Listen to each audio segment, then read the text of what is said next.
बरगढ़ जिले में आम एक अतिरिक्त कोविड केयर सेंटर व्यवस्था ग्रहण कर चकरकें पाखे आम से 150 शज्या विशिष्ट कोविड केयर सेंटर व्यवस्था करा भित्तिभूमि प्रस्तुत करा सहित पद्मपुर सब डिविजन रे 80 बेड्र एक कोविड केयर सेंटर व्यवस्था ग्रहण करा जो भित्तिभूमि आम प्रस्तुत करुचु आवश्यक स्थल आगामी दिन में आम व्यवहार कर कोविड केयर सेंटर आम बेड्र व्यवस्था करा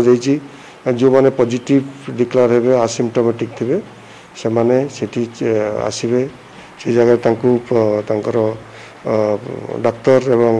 अन्य पैरामेडिकल स्टाफ स्वास्थ्यर अनुध्यान करेंगे एवं से आइसोलेशन रखा आवश्यक